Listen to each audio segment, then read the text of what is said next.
As a nurse, my heart really, really goes out for anybody working in the hospitals because you just don't know where you're going to be. And I think that's the hardest part about all this. What you're asked to do is tremendous.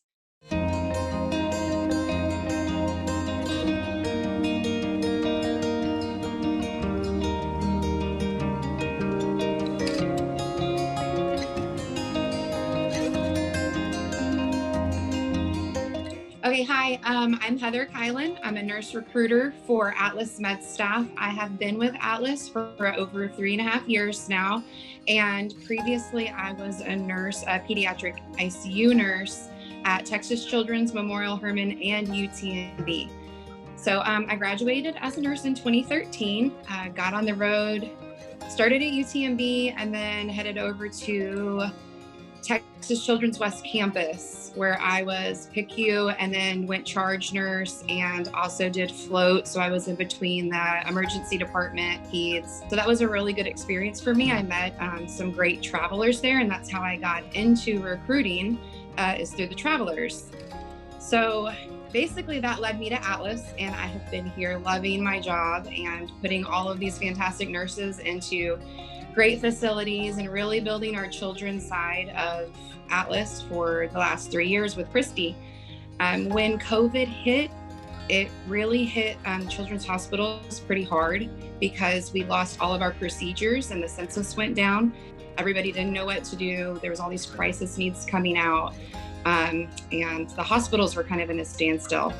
So when that happened, we had a little bit of freed up desk space because all of our nurses were trying to find perm jobs. We were trying to go anywhere we could with our PICU nurses, PICU, NICU, and peds nurses all really hit a place where we could not find jobs.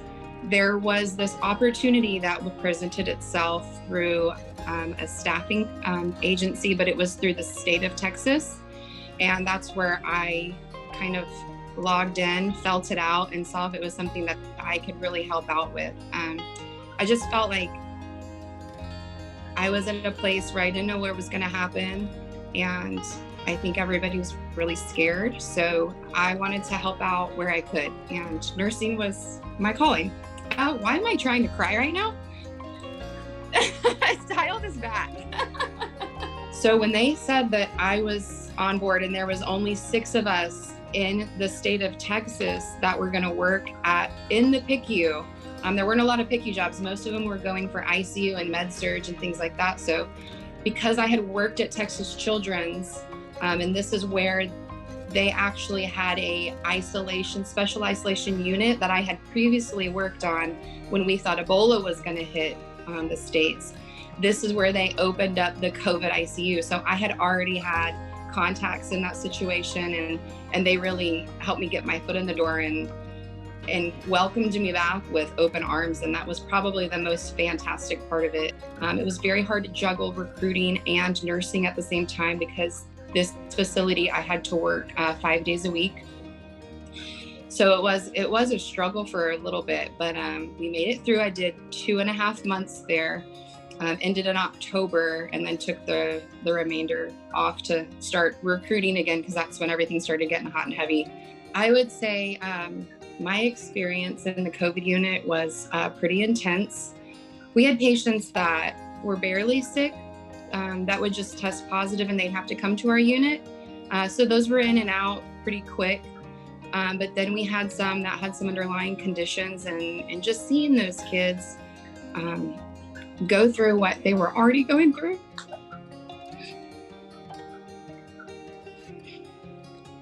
I just have one that pops up in my mind because she passed away.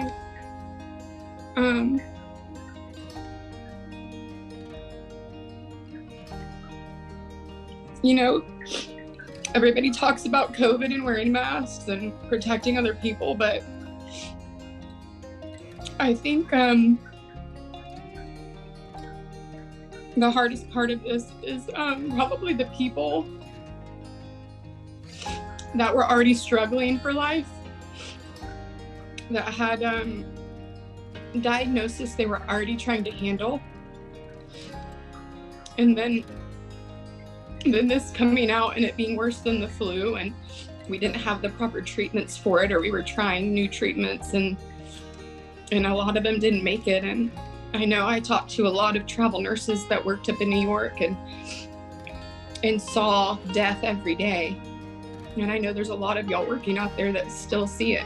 As a nurse, my heart really, really goes out for anybody working in the hospitals, because you just don't know where you're going to be. And I think that's the hardest part about all this, is you can be thinking you're going to work in the ICU and go down to step down into the ER, wherever you are needed, because that's how the shortage is right now. So travel nursing is especially hard. And I just don't, I don't think a lot of people understand that. And I know that there's a shortage of nurses, but what you're asked to do is tremendous.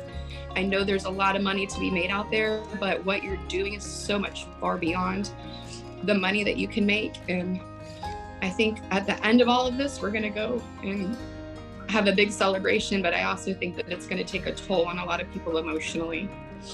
I just recently lost my aunt yesterday, and she was one of those that had cancer, but she got COVID and she passed away within 3 days. So it definitely hits home. But the job was rewarding, and I really appreciated the opportunity that Atlas let me do this and still work, and that the hospital let me come back and help out as much as I could. It was life altering.